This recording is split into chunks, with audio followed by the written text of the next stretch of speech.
नमस्कार दोस्तों, एडुटाइम money India के एक और इन्फॉर्मेटिव वीडियो में आपका स्वागत है।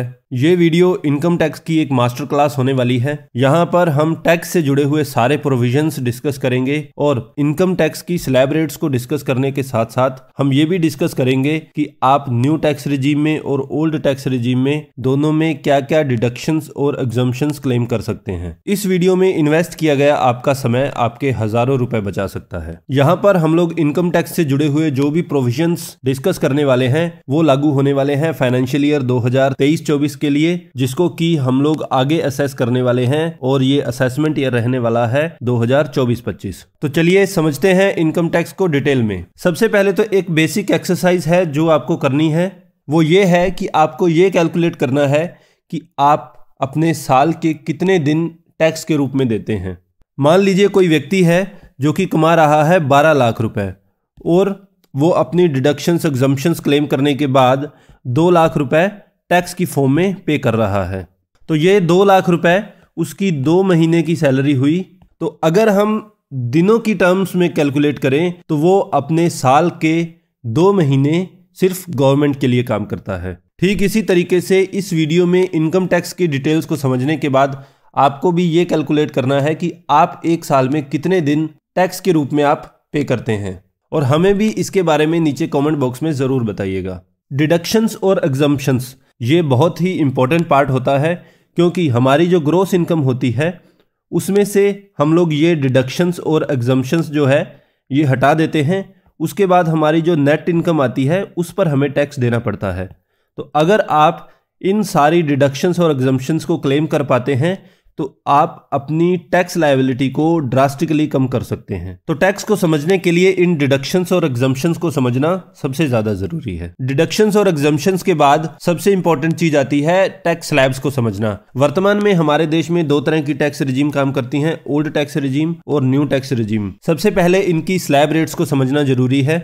यहाँ पर हम जो भी डिस्कशन हम करने वाले हैं वो फाइनेंशियल ईयर 2023-24 जो कि 31 मार्च 2024 को खत्म हो जाएगा, उस फाइनेंशियल ईयर के लिए है। यहाँ पर असेसमेंट ईयर रहने वाला है 2024-25। तो आपको जो टैक्स रिलेटेड जो भी प्लानिंग करनी है वो 31 मार्च 2024 से पहले ही करनी पड़ेगी। अब समझते हैं स्लैब रेट्स को। ओल्ड टैक्स रिजीम की अगर हम बात करें, इनकम टैक्स स्लैब्स में 2.5 लाख रुपए तक हमें कोई भी टैक्स नहीं देना पड़ता है। लेकिन अगर हमारी इनकम है 2.5 लाख रुपए से 5 लाख रुपए तक तो आपको टैक्स देना पड़ता है 5%।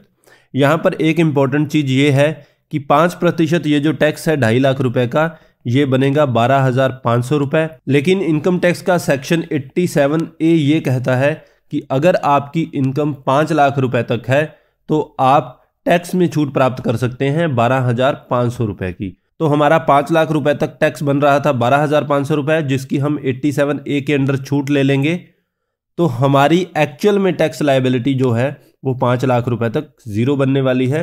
अगर हमारी इनकम 5 लाख रुपए तक है तो हमें कोई भी टैक्स पे करने की आवश्यकता नहीं है। अब अगर इनकम है 5 लाख से 10 लाख के बीच में तो टैक्स लायबिलिटी बनती है 20%, और 10 लाख से ज़्यादा अगर इनकम हो जाती है तो यहाँ पर 10 लाख से ऊपर की जो भी इनकम है उस पर 30% टैक्स पे करना पड़ता है। ठीक इसी तरह से न्यू टैक्स रिजीम भी है। न्यू टैक्स रिजीम में स्लैब रेट्स कुछ अलग हैं। यहाँ न्यू टैक्स रिजीम में 3 लाख रुपए तक कोई भी टैक्स पे करने की आवश्यकता नहीं है। अगर इनकम है 3 लाख से 6 लाख के बीच में तो यहाँ पर टैक्स देना पड़ता है 5%। ये 5% टैक्स लगेगा उस इनकम पर जो कि 3 लाख रुपए से ऊपर है। तो 3 लाख से लेकर 6 लाख तक ये जो 3 लाख रुपए है इस पर आपको 5% टैक्स देना है। तो ये बनेगा हमारा 15,000 रुपये। अगर इनकम है 6 लाख से 9 लाख के बीच में तो 15,000 टैक्स तो वो बनेगा जो कि ये ऊपर वाले स्लैब में हमने देखा 6 लाख रुपए तक, प्लस जो भी 6 लाख से ऊपर की इनकम है उस पर हमें देना होता है 10% टैक्स। अब यहाँ पर एक चीज़ समझना ज़रूरी है, न्यू टैक्स रिजीम में आपको 7 लाख रुपए तक कोई भी टैक्स नहीं देना पड़ता। किस तरीके से? अब होता यह है कि 3 लाख से लेकर 6 लाख तक हमारी जो इनकम है उस पर टैक्स बनता है 15,000 रुपये, और 6 से 7 लाख यानी कि 7 लाख रुपए तक हमने बात की कि कोई टैक्स नहीं देना है। ये 1 लाख रुपए पर हमें टैक्स देना होता है 10%, तो ये 10% बन जाता है 10,000 रुपये। तो टोटल हमारा 25,000 रुपये टैक्स बन जाता है 7 लाख रुपए तक की इनकम पर। अब जैसे ओल्ड टैक्स रिजीम में सेक्शन 87A काम करता था, यहाँ पर भी सेक्शन 87A काम करता है। और ये 87A आपको छूट देता है 25,000 रुपये तक। ओल्ड टैक्स रिजीम में 12,500 देता था, यहाँ 25,000 रुपये देता है। तो 87A के अंडर हम लोग टैक्स की जो छूट प्राप्त करेंगे 25,000 रुपये, उसकी वजह से हमारी 7 लाख रुपए तक की जो टैक्स लायबिलिटी है वो पूरी तरह से ज़ीरो हो जाती है। तो न्यू टैक्स रिजीम में हमें किसी भी तरह का टैक्स देने की आवश्यकता नहीं है अगर हमारी इनकम 7 लाख रुपए से कम है। अब अगर इनकम 9 लाख रुपए से 12 लाख रुपए तक है तो 9 लाख रुपए तक का जो टैक्स है वो तो बनना था 45,000 रुपये प्लस 15% आपको टैक्स देना पड़ेगा उस इनकम पर जो कि 9 लाख रुपए से ज़्यादा है। तो अगली स्लैब रेट्स आती है 12 लाख रुपए से 15 लाख रुपए वाली। यहाँ पर आपको 90,000 रुपये टैक्स तो देना पड़ेगा उस इनकम पर जो आपकी पिछली स्लैब तक थी, यानी कि 12 लाख रुपए तक थी। तो 90,000 उसका टैक्स प्लस 12 लाख से 15 लाख के बीच में 12 लाख से ऊपर की जो भी इनकम है उस पर आपको टैक्स देना होगा 20%। अब बारी आती है कि 15 लाख से ऊपर अगर इनकम हो तो उस केस में क्या करना है। 15 लाख से ज़्यादा इनकम होने की स्थिति में 1.5 लाख रुपए तो आपका टैक्स बनेगा 15 लाख रुपए तक जो कि पिछली स्लैब तक था, प्लस 30% आपको टैक्स देना पड़ेगा उस इनकम पर जो कि 15 लाख से ऊपर वाली इनकम है। तो ये थे न्यू टैक्स रिजीम के रेट्स। अब किस इनकम तक हमें कोई भी टैक्स पे करने की आवश्यकता नहीं है, हालांकि इसको हमने स्लैब रेट्स के साथ में डिस्कस कर लिया है। ओल्ड टैक्स रिजीम में 5 लाख रुपए तक कोई टैक्स नहीं देना पड़ता। कारण ये है कि सेक्शन 87A के अंडर 12,500 रुपये की हमें छूट मिलती है टैक्स में, और 5 लाख रुपए तक हमारा टैक्स 12,500 रुपये ही बनता है। ठीक इसी तरीके से न्यू टैक्स रिजीम की अगर हम बात करें तो वहाँ पर आपको 7 लाख रुपए तक कोई भी टैक्स देने की आवश्यकता नहीं है, क्योंकि यहाँ पर जो 87A के अंडर रिबेट दी जाती है वो होती है 25,000 रुपये, और 7 लाख रुपए तक आपका जो टैक्स बनता है वो 25,000 रुपये ही बनता है। तो ओल्ड टैक्स रिजीम में अगर आपकी इनकम 5 लाख रुपए तक है, न्यू टैक्स रिजीम में अगर आपकी इनकम 7 लाख रुपए तक है, तो आपको कोई भी टैक्स देने की आवश्यकता नहीं है। आपका जो टैक्स कैलकुलेट किया जाता है वो कैलकुलेट किया जाता है नेट इनकम पर। अब नेट इनकम क्या है? जो भी आपकी ग्रोस इनकम है, यानी कि टोटल आपकी इनकम है, ग्रोस इनकम में से हम लोग क्या करेंगे कि जितनी भी डिडक्शंस हैं और एग्जम्पशंस हमें गवर्नमेंट देती है वो हम क्लेम करेंगे। क्लेम करने के बाद जो बाकी की इनकम बचेगी उसको हम नेट इनकम कहते हैं, और ये नेट इनकम पर ही हमें टैक्स देना होता है। टैक्स की ड्यू डेट्स की बात करें तो ITR फाइलिंग की ड्यू डेट जो होती है वो अगले फाइनेंशियल ईयर की 31 जुलाई 2024 होती है, यानी कि मार्च 24 में जो फाइनेंशियल ईयर खत्म होने वाला है उसकी ITR आप 31 जुलाई तक भर सकते हैं। हालांकि आप इस ITR को 31 दिसंबर 2024 तक भी भर सकते हैं। इसको बिलेटेड ITR के नाम से जाना जाता है। यहाँ पर आपको कुछ पेनल्टी देनी होती है और आप इस ITR को भर सकते हैं। डिडक्शंस और एग्जम्पशंस की बात करें तो एक बहुत पॉपुलर डिडक्शन है जिसको स्टैंडर्ड डिडक्शन के नाम से जाना जाता है। ये स्टैंडर्ड डिडक्शंस उन्हीं को मिलती है जो कि सैलरी या पेंशन इनकम प्राप्त कर रहे हैं। स्टैंडर्ड डिडक्शन मिलती कितनी है? 50,000 रुपये की मिलती है, और ये दोनों टैक्स रिजीम में मिलती है। ओल्ड टैक्स रिजीम में भी मिलती है और न्यू टैक्स रिजीम में भी मिलती है। ओल्ड टैक्स रिजीम में जैसे 5 लाख रुपए तक हमारी इनकम पर टैक्स नहीं था, न्यू टैक्स रिजीम में 7 लाख रुपए तक टैक्स नहीं था। अब क्या है, ये 50,000 रुपये हम ये भी ऐड कर लेते हैं स्टैंडर्ड डिडक्शन के। अगर हमारी सैलरी या पेंशन इनकम है तो इन दो तरह की इनकम के केस में हमें 5.5 लाख रुपए तक कोई भी टैक्स नहीं देना है ओल्ड टैक्स स्लैब में, और 7.5 लाख तक कोई टैक्स नहीं देना है न्यू टैक्स रिजीम में। अगला जो इंपॉर्टेंट एग्जम्पशन आता है वो आता है HRA का। अब मेट्रो सिटीज में HRA जो है वो सैलरी का 50% तक भी हो सकता है। यहाँ पर सेक्शन 10(13)(a) के अंडर एग्जम्पशन दी जाती है। कंडीशन ये है कि इन तीनों का जो लोअर होगा वो आपको एग्जम्पशन दी जाएगी। पहली चीज 40% या फिर 50% सैलरी का। सैलरी किसको माना जाता है? बेसिक और DA का। या फिर आपको जो एक्चुअल HRA रिसीव हुआ है आप उसको ले सकते हैं। तीसरी कंडीशन ये है कि आपने जो एक्चुअल रेंट पे किया है माइनस 10% ऑफ सैलरी। ये करने के बाद इन तीनों में से जो भी लोअर अमाउंट आएगी वो आप एग्जम्पशन प्राप्त कर सकते हैं। अब इसमें कंफ्यूज होने की आवश्यकता नहीं है, इसको हम अभी एक एग्जांपल के माध्यम से समझ लेते हैं ताकि आपको इसमें क्लैरिटी आ जाए। तो हमारी कंडीशन ये है कि HRA एग्जम्पशन हम एक मेट्रो सिटी में किस तरह से कैलकुलेट करेंगे। तो 3 कंडीशंस हमने बताई थी। सबसे पहला तो हम देखते हैं कि हमारा जो HRA है हमने रिसीव किया, एक्चुअल HRA 2 लाख रुपए तक किसी को मिल रहा है, लेकिन रेंट जो है एक्चुअल में उसने 2,40,000 रुपए पे कर दिया है। अब सैलरी कितनी है? सैलरी उस बंदे की है 10 लाख रुपए। तो जो हमारा HRA का एग्जम्पशन है वो 3 कंडीशंस का लोअर साइड होगा। सबसे पहली कंडीशन 50% ऑफ सैलरी।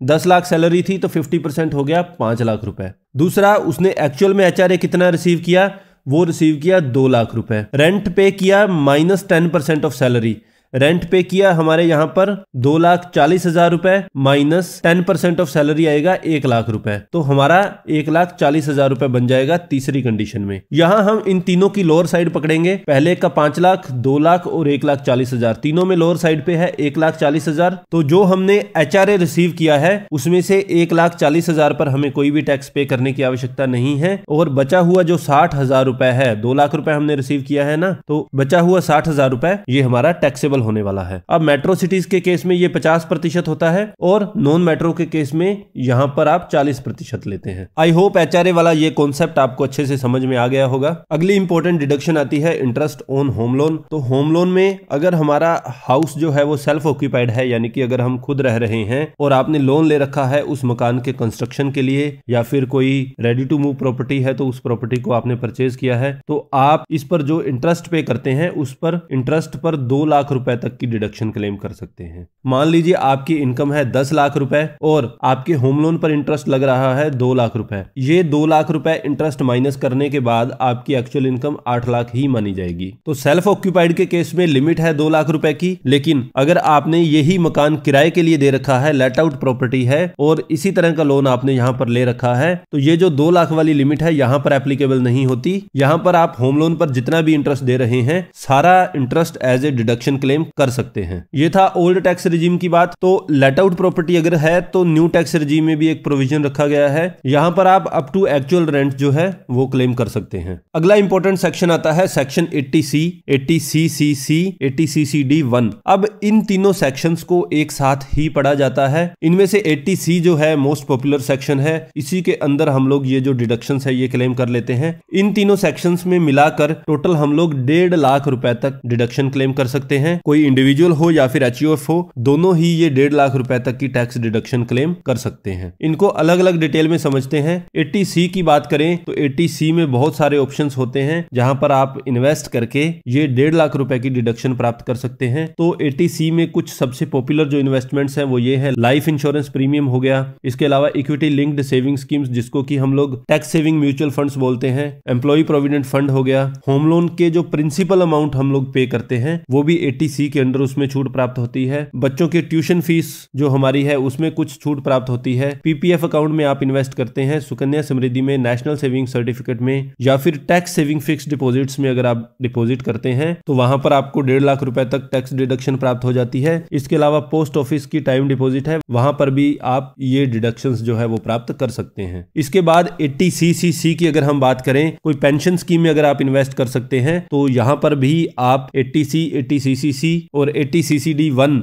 तीनों को मिलाकर 1.5 लाख रुपए तक डिडक्शन प्राप्त कर सकते हैं। CCD1 की बात करें तो एनपीएस में जो हमारा कंट्रीब्यूशन जाता है वो भी हम 80C के अंदर छूट प्राप्त कर सकते हैं, लेकिन एनपीएस में 1.5 लाख रुपए तक तो हम 80CCD1 के अंदर छूट प्राप्त कर सकते हैं, लेकिन CCD1B ये कहता है कि 1.5 लाख से ऊपर अगर हमारी इन्वेस्टमेंट है तो 80CCD1B के बाद हम एडिशनल छूट प्राप्त कर सकते हैं एनपीएस में इन्वेस्टमेंट की, जो कि 50,000 रुपए होने वाली है। तो 80C, 80CCD, 80CCD1 इन तीनों को मिलाकर आप 1.5 लाख रुपए छूट प्राप्त कर लेंगे।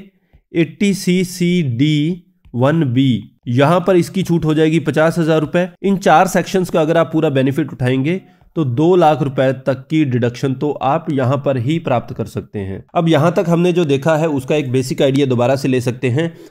ओल्ड टैक्स रिजीम में अगर हम जाएंगे तो 5 लाख रुपए तक हमें कोई टैक्स नहीं देना पड़ता, प्लस 50,000 रुपए हमने स्टैंडर्ड डिडक्शन प्राप्त कर ली है। 2 लाख रुपए जो आपने होम लोन पर इंटरेस्ट पे किया है वो भी आपका माइनस हो जाता है। 1.5 लाख रुपए आपका माइनस हो जाता है 80C के अंडर। 50,000 रुपए आपने अपना एनपीएस वाला माइनस कर दिया है, तो 9,50,000 तो यहां पर ही बन गया है। ओल्ड टैक्स रिजीम में अगर आप ये वाली इन्वेस्टमेंट सिर्फ करते हैं तो 9.5 लाख रुपए तक आपको कोई भी टैक्स पे करने की आवश्यकता नहीं है। इसके अलावा हमने इसमें अगर आप एचआरए क्लेम करते हैं तो वो इसमें ऐड नहीं कर रखा है। अब एनपीएस में अगर आप एक एम्प्लॉई हैं तो आपका आपका जो एम्प्लॉयर है वो भी एनपीएस में इन्वेस्ट कर रहा होगा। और अगर आप एक एम्प्लॉई हैं स्टेट गवर्नमेंट के, सेंट्रल गवर्नमेंट के, तो ये स्टेट और सेंट्रल गवर्नमेंट जो है ये आपकी सैलरी का 14% कंट्रीब्यूशन देते हैं आपके एनपीएस अकाउंट में। ये जो एम्प्लॉयर वाला कंट्रीब्यूशन है ये भी नॉन टैक्सेबल होता है, यानी कि यहाँ पर ये भी आप डिडक्शन प्राप्त कर सकते हैं। ये 80CCD2 वाली जो डिडक्शन है ये आप ओल्ड टैक्स रिजीम में भी प्राप्त कर सकते हैं और न्यू टैक्स रिजीम में भी प्राप्त कर सकते हैं। अगला सेक्शन है 80D medical expenditure and insurance premium के बारे में है। अगर आप प्रीमियम पे करते हैं खुद का या फैमिली का हेल्थ इंश्योरेंस के लिए, कोई मेडिकल इंश्योरेंस के लिए, तो 25,000 रुपए तक आप डिडक्शन प्राप्त कर सकते हैं। यही प्रीमियम आप पे कर रहे हैं अपने सीनियर सिटीजन पेरेंट्स के लिए, तो यहां पर आप इस छूट को प्राप्त कर सकते हैं 50,000 रुपए तक। इसके अलावा हेल्थ चेकअप अगर आप करवाते हैं तो वहां पर भी आप 5,000 रुपए तक की डिडक्शन प्राप्त कर सकते हैं। और आपके परिवार में जो सीनियर सिटीजन्स हैं उन पर जो मेडिकल एक्सपेंडिचर आप कर रहे हैं वहां पर भी आप 50,000 रुपए तक डिडक्शन प्राप्त कर सकते हैं। अगला सेक्शन है सेक्शन 80DD। अगर आपके परिवार में कोई डिसेबल्ड पर्सन है तो उसकी मेंटेनेंस और केयर के लिए, मेडिकल ट्रीटमेंट के लिए आप छूट प्राप्त कर सकते हैं। यहाँ पर एक फिक्स्ड अमाउंट है जो आप प्राप्त कर सकते हैं। नॉर्मल डिसेबिलिटी के केस में 75,000 रुपए आप डिडक्शन प्राप्त कर सकते हैं, लेकिन अगर ये डिसेबिलिटी सीवियर है यानी कि 80% से ज़्यादा डिसेबिलिटी है तो उस केस में आप ये डिडक्शन प्राप्त कर सकते हैं 1,25,000 रुपए तक। अगला सेक्शन आता है सेक्शन 80DDB। इनकम टैक्स में कुछ स्पेसिफाइड डिसीजेस बताई गई हैं जिनके इलाज के लिए अगर आप खर्च करते हैं, यहाँ पर आप 40,000 रुपए तक या फिर जो अमाउंट आपने एक्चुअल में पे की है दोनों में से जो कम होगा वो आप प्राप्त कर सकते हैं डिडक्शन के रूप में। सीनियर सिटीजन्स या सुपर सीनियर सिटीजन्स के केस में ये जो 40,000 वाली लिमिट है ये हो जाती है 1,00,000 रुपए। अगला सेक्शन है सेक्शन 80TTA। आप अपने सेविंग अकाउंट में जो भी इंटरेस्ट अर्न करते हैं वो इंटरेस्ट अगर 10,000 रुपए से कम है तो उस केस में आपको इस इंटरेस्ट पर कोई टैक्स पे करने की आवश्यकता नहीं है। यहां पर आप ये डिडक्शन भी प्राप्त कर सकते हैं। 80TTA लागू होता है अगर आपकी एज 60 साल से कम है। 60 साल से जैसे ही ज़्यादा एज हो जाती है तो उस केस में 80TTB लागू हो जाता है। यहाँ पर आपको कुछ एडिशनल छूट दी जाती है। 80TTB ये कहता है कि जहाँ पर हमें 60 साल से पहले सिर्फ 10,000 रुपए की छूट दी जाती थी सेविंग अकाउंट के इंटरेस्ट पर, TTB में ये छूट दी जाती है हमें 50,000 रुपए तक। और ये सेविंग अकाउंट तक लिमिटेड नहीं है। Saving account, fix deposits, RD या फिर कोई पोस्ट ऑफिस डिपॉजिट में कहीं कुछ इन्वेस्टमेंट आपने कर रखी है, टोटल इंटरेस्ट इनकम अगर आपकी 50,000 रुपए से कम बन रही है तो उस केस में आपको इस पर कोई टैक्स नहीं देना है। ये डिडक्शन भी आप क्लेम कर सकते हैं। अगर आप किसी रेंटेड अकोमोडेशन में रह रहे हैं और आपका जो एम्प्लॉयर है वो आपको किसी भी तरह का HRA पे नहीं करता है तो यहाँ पर सेक्शन 80GG लागू होता है। ये सेक्शन ये कहता है आप डिडक्शन प्राप्त कर सकते हैं लेकिन कुछ कंडीशंस के साथ। 80GG में भी उसी तरह से 3 कंडीशंस डाली गई हैं जैसे कि हमारे पीछे HRA वाले एग्जम्पशन में डाली गई थी। 3 कंडीशंस में जो सबसे कम आपकी अमाउंट होगी वो आप 80GG के अंडर डिडक्शन क्लेम कर सकते हैं। पहली कंडीशन, आप मैक्सिमम 5,000 रुपए प्रति महीने क्लेम कर सकते हैं, यानी कि 12 से गुना करो तो एक साल में मैक्सिमम 60,000 रुपए ही आप क्लेम कर सकते हैं। दूसरी कंडीशन, टोटल इनकम का मैक्सिमम 25% आप क्लेम कर सकते हैं। तीसरी कंडीशन, एक्चुअल रेंट जो आप पे कर रहे हैं माइनस 10% ऑफ टोटल इनकम। तीनों में से जो भी लोअर आएगा वो आप एज ए डिडक्शन क्लेम कर सकते हैं। इसको क्लेम करने के लिए जब आप ITR फाइल करेंगे तो आपको फॉर्म 10BA भरना जरूरी होता है। अब डोनेशंस भी टैक्स बचाने का कई कंडीशंस में एक इंपॉर्टेंट माध्यम है। अब मान लीजिए आपकी इनकम हो गई है 5,01,000 रुपए। हमें 5 लाख रुपए तक कोई टैक्स नहीं भरना था, लेकिन 5,01,000 रुपए जैसे ही हमारी इनकम होगी तो हमें टैक्स स्टार्ट हो जाएगा 2.5 लाख रुपए से। तो 5 लाख से कम इनकम करने के लिए हम क्या करेंगे, ये जो ऊपर का 1,000 रुपए है ये हम डोनेट कर देंगे और इसको हम 100% डोनेशन वाले किसी ट्रस्ट में, किसी फंड में डोनेट अगर हम करेंगे तो हमारी इनकम एक्चुअल में 5 लाख रुपए तक वापस आ जाएगी और हमारी टैक्स लायबिलिटी 0 हो जाएगी। तो 80G का यूज करते हैं लोग कुछ इस तरह से, या फिर एक्चुअल में अगर कोई डोनेशन देता है तो वो भी यहाँ पर टैक्स डिडक्शन क्लेम कर सकता है। कुछ सर्टेन रिलीफ फंड्स हैं चैरिटेबल इंस्टीट्यूशंस हैं जिनको आप डोनेशन अगर करेंगे तो आप अपनी डोनेशन का 50% से लेकर 100% तक डिडक्शन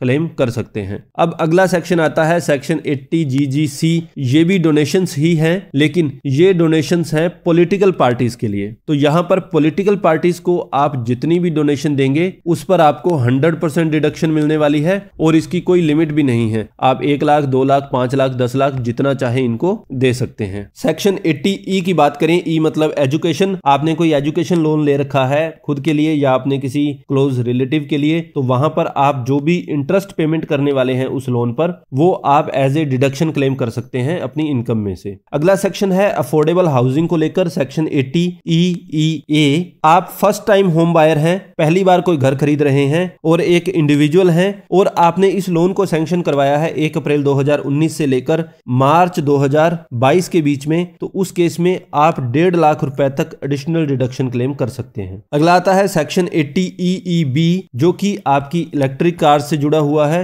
अगर आपने लोन ले रखा है जनवरी 2019 से लेकर मार्च 2023 के बीच में और आपने अपने पर्सनल यूज या बिजनेस यूज के लिए इलेक्ट्रिक कार खरीदी है, तो आप 1.5 लाख रुपए तक यहां भी डिडक्शन क्लेम कर सकते हैं। अगला आता है सेक्शन 80U। यहां पर कोई डिसेबल्ड पर्सन खुद क्लेम कर सकता है एक फिक्स्ड डिडक्शन 75,000 रुपए की, और अगर डिसेबिलिटी 80% से ज्यादा है तो उस केस में 80U के अंडर वो डिसेबल्ड पर्सन 1,25,000 रुपए फ्लैट डिडक्शन क्लेम कर सकता है। अब इनकम टैक्स डिपार्टमेंट में कुछ रिलेटिव्स मेंशन किए गए हैं, उनसे अगर आप गिफ्ट लेते हैं तो आपको कोई भी टैक्स देने की आवश्यकता नहीं है। लेकिन अगर आप किसी ऐसे व्यक्ति से गिफ्ट ले रहे हैं जो कि आपका रिलेटिव नहीं है, तो उस केस में मैक्सिमम 50,000 रुपए तक ही वो गिफ्ट जो है वो टैक्स फ्री रहने वाला है। 50,000 से ज्यादा का अगर कोई गिफ्ट आप ले रहे हैं तो वो टैक्सेबल होने वाला है। अब कुछ ऐसी इनकम्स भी हैं जिस पर आपको कोई भी टैक्स पे करने की आवश्यकता नहीं होती, जैसे कि एग्रीकल्चर इनकम हो गई। अगर एग्रीकल्चर इनकम के साथ अगर आपकी कोई दूसरी तरह की कोई इनकम नहीं है तो आपको एग्री इनकम पर कोई भी टैक्स देने की आवश्यकता नहीं है। इसके अलावा पीपीएफ का जो इंटरेस्ट होता है वो भी पूरी तरह से नॉन टैक्सेबल होता है। और लॉन्ग टर्म कैपिटल गेन है, यानी कि आप शेयर मार्केट या इक्विटी म्यूचुअल फंड में कोई इन्वेस्टमेंट कर रहे हैं तो 1 साल के बाद अगर आप उसको रिडीम करते हैं तो पहली 1 लाख जो आपकी इनकम वहां से होने वाली है वो नॉन टैक्सेबल होती है, और 1 लाख से ज्यादा जो भी आप इनकम प्राप्त करेंगे वो 10% के हिसाब से आपको टैक्स उस पर देना होता है। तो ये थी सारी सबसे इंपॉर्टेंट और पॉपुलर डिडक्शंस और एग्जम्पशंस। यहां पर हमने टैक्स स्लैब्स, डिडक्शंस और एग्जम्पशन सब कुछ समझ लिया है। आई होप इनकम टैक्स से रिलेटेड आपका कॉन्सेप्ट पूरी तरह से क्लियर हो चुका होगा। अगर इससे रिलेटेड आपका कोई डाउट हो तो आप हमसे कमेंट बॉक्स में पूछ सकते हैं या फिर डिस्क्रिप्शन बॉक्स में दिए गए लिंक्स का प्रयोग करके व्हाट्सएप, इंस्टाग्राम और फेसबुक पर डायरेक्टली कॉन्टेक्ट कर सकते हैं। हमारे कंटेंट के लिए अगर आप लोग हमें अप्रिशिएट करना चाहते हैं तो please like and share the video and don't forget to subscribe the channel. Thank you so much.